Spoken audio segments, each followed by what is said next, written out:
It's a brand new single from the Manic Street Preachers. It's called Orwellian. It's from their forthcoming album, The Ultra Vivid Laments, which is out in September. Before that, though, Nicky's here. Hi, Nicky. Hello there. Nice to talk to you.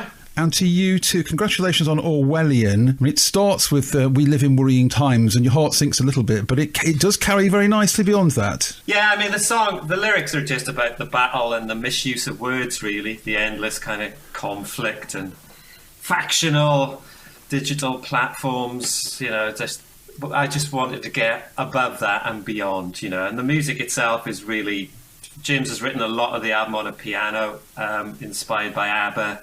We wanted to be the Clash playing ABBA from 1975, 76, and that's what we tried to get across. How does an idea like that come about, the Clash playing ABBA? Is that something that you sit down and formulate, or does it just happen as you're starting to play in the studio? We just need to frame ourselves sometimes. I mean, lots of bands just go in the studio with and improvise and just come up with amazing things. But we like to have a sort of defined aesthetic.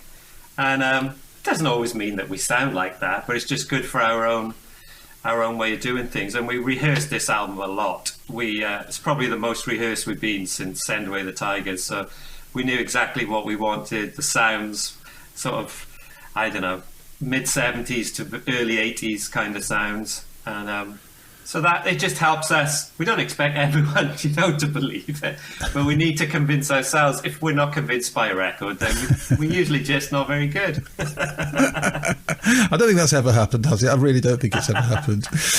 How come you managed to rehearse more then this time? I mean, it's tempting through the prism of where we're at the minute to just assume that everything is due to the pandemic. Would that be the answer? Yeah, and there's certain times, like especially last summer, when there was much more opportunity to still be socially distanced. And I wore a mask for the entire rehearsals and recording of the album anyway. So things like that. But we just thought, right, well, any time we've got, we will just practice like we used to many moons ago. And it paid off, because sometimes we go in the studio and we're a bit loose and a bit, unfocused. But with this record, we weren't. We kind of nailed it in 3 weeks, really, in Rockfield, when we had, again, during a particular time, we just made a bubble in the studio when we could, and kind of nailed it. It's your 14th album, still just smashing it with every album that comes out. What's the secret behind your longevity, and not just the longevity, but the fact that you're still on this trajectory of improving and doing new and exciting things all the time? I sometimes wonder if it's a self-imposed prison that we're in. I mean, I have been in the same class with James from school time since we were 5, and we're now 52. So that is a lot of time. I wonder if that's healthy or not, really.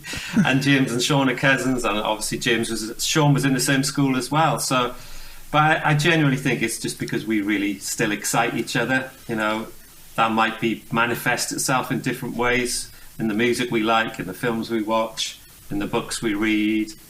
Just in general culture. And sometimes we just get together and we communicate through music. We've done a lot of talking over the years. Sometimes we just get in a room and we know we're doing the right thing.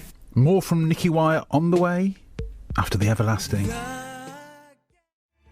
Manic Street Preachers and the everlasting. It's Dean Jackson here, been chatting to Nicky Wire from the Manic Street Preachers. You heard their track Orwellian. It's taken from their forthcoming album, The Ultra Vivid Lament. I saw a video which is kind of a preview of the Ultra Vivid Lament actually online, giving a flavour of some of the music. And I can hear on there exactly what you mean about the ABBA connection. And there was a line actually that leapt out there amongst all of it, probably because it was a different vocal actually, but it was leaving a heart on a beach in Tenby. There's something special about that line.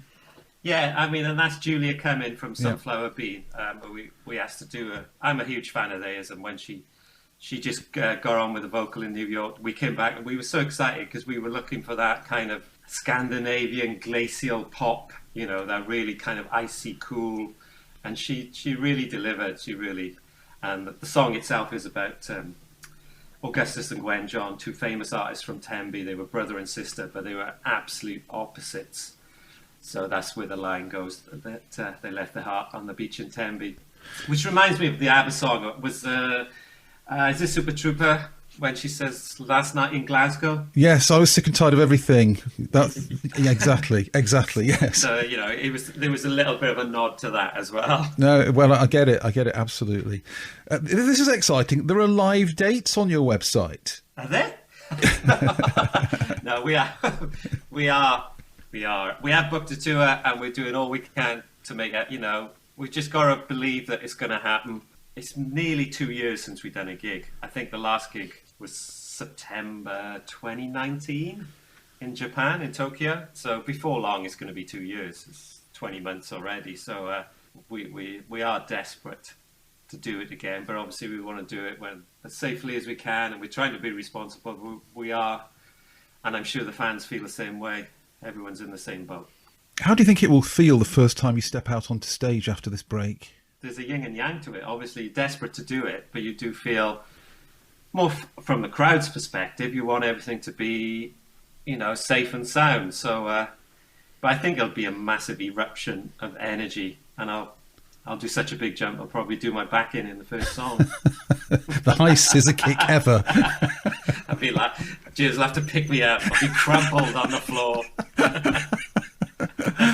Nicky, it's great to chat to you. Thank you so much for being there. Congratulations on All Welling. And if the little teaser that you've cleverly put out there of the Ultra Vivid Lament is anything to go by, it's going to be something to cherish when it comes out on the 3rd of September. And we look forward to seeing you, hopefully, on a stage near us as the year wears on. I'd like to think so, sir. Yeah, I'd like to think so. Thanks very much.